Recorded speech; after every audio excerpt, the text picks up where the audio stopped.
Ever pondered about the predicament where your homeland is at war and it needs more troops and you are the prospect? Welcome to the harsh reality that Ukraine finds itself in.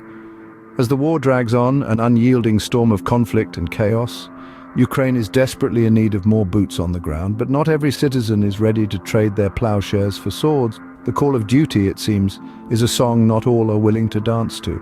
This reluctance, one might argue, is understandable. War, after all, is a ghastly business, a grim ballet of blood and iron that spares no one. The toll of this war on Ukraine has been heavy and heartbreaking. A once thriving nation now bears the scars of conflict, a testament to the high price of war. The landscape is a grim tableau of shattered cities and desolate fields, silent witnesses to the devastating impact of the ongoing conflict. The losses faced by Ukraine are not just physical, the human cost is equally staggering. Thousands have perished, their lives extinguished in the blink of an eye.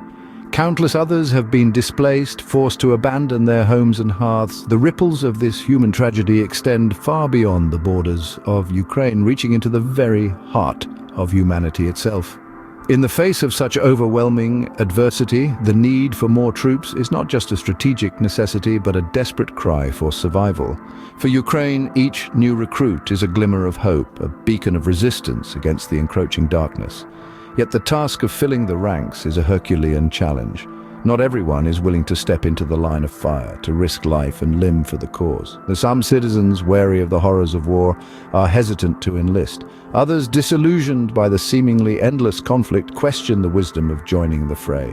There is a palpable sense of uncertainty, a lingering doubt about the future that casts a long shadow over the recruitment efforts. So that's the pickle Ukraine finds itself in, a war with no end in sight and an increasingly dire need for troops. Now, imagine being drafted for war while protesting against it. Quite the paradox, isn't it? In a twist of cruel irony, anti-war protesters in Russia are being drafted to fight the very war they've been rallying against. Picture this. You're on the streets, holding a sign, chanting for peace, when suddenly you're handed a summons for military duty. It's like being a vegetarian and suddenly you're asked to butcher the meat. Irony aside, this is a harsh reality for many in Russia. Over 1,300 individuals, including more than 500 in Moscow alone, were detained during mass protests. And what was their reward for voicing their opposition? A summons demanding they report for military duty. It's like getting a thank you note that reads, "See you on the battlefield." The summons is not just a piece of paper, it's a life-altering mandate. Some have been threatened with a decade-long prison term for refusing to accept this invitation. Imagine the choice, 10 years behind bars or potentially facing a bullet on the front lines. It's a chilling decision no one should have to make. This drastic move came after Ukrainian counter-offensives dealt heavy blows to Russian forces. President Putin announced that at least 300,000 reservists would be called up to fight in Ukraine. Current soldiers, their contracts ending, were told they couldn't leave the army. It's like being told your shift is over, but you can't clock out. A spokesperson for the Kremlin, Dmitry Peskov, when asked about the drafting of detained protesters, didn't deny it. It's like a magician revealing his trick, but with lives, not rabbits, being pulled out of the hat. So from protesting the war to potentially fighting in it, talk about a drastic career shift. Ever wondered what it would be like to promote a war you don't have to fight? Some in Russia don't have to wonder.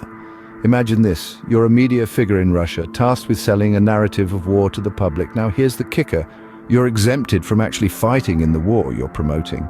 Sounds like a twisted version of a free pass, doesn't it? But that's exactly what's happening. Russia's Ministry of Defense has exempted certain media figures from President Putin's military mobilization. The reason? They're helping to sell the war to the Russian public. And what a sale it is. State-approved journalists and media outlets are not required to face the grim realities of war they're pushing. Instead, they're comfortably distorting the state narrative from behind their desks without ever having to step foot on the battlefield. Makes one question the authenticity of what they're selling, doesn't it? But the role of state-controlled media doesn't stop at mere propaganda. It has been instrumental in maintaining public support for the war, often through misleading information. Some media figures have even advocated for nuclear attacks on other countries. It's a dangerous game of misinformation and manipulation, all under the guise of patriotism and national interest. Meanwhile, independent news media in Russia are finding themselves suppressed. Strict laws against circulating unofficial information or discrediting the military have severely limited their voice. It's a calculated move, ensuring that the public hears only one side of the story, the state-approved side. In this war of narratives, the media is a powerful weapon, and it seems Russia knows how to wield it well. So it seems that for some, the pen, or should we say the microphone, is mightier than the sword. Now let's talk about the big recruitment drive. Who needs LinkedIn when you have a war to fight, right? It seems that the Russian Ministry of Defense has taken a leaf out of the corporate world's book. Perhaps they've been attending too many HR seminars because they're planning to recruit an additional 400,000 contract soldiers. That's right, folks, 400,000. Now, that's what I call a hiring spree. The recruitment drive is set to kick off on the 1st of April. And no, this isn't some cruel April Fool's joke. Regional governments have been informed of their hiring quotas, and some regions, such as Sverdlovsk and Chelyabinsk, have been instructed to obtain 10,000 signatures by the end of the year. Talk about pressure. Now, you might be wondering, how are they planning to attract this many people to the army? Well, just like any good company, they're offering incentives. Recruiters have been dangling carrots in the form of bonuses and increased salaries. And if you're thinking, oh, I'm not qualified, don't worry. They're particularly seeking recruits in specialized vocations like artillery or armor operators. So if you've got a knack for heavy machinery, this might just be the opportunity for you. The incoming contract soldiers will have the option to choose whether they will be deployed to Ukraine. That's right, you heard it here first. Choose your own adventure, War Edition. But what's interesting is that these contract soldiers are typically volunteers who sign up for a 3-year paid stint in the army.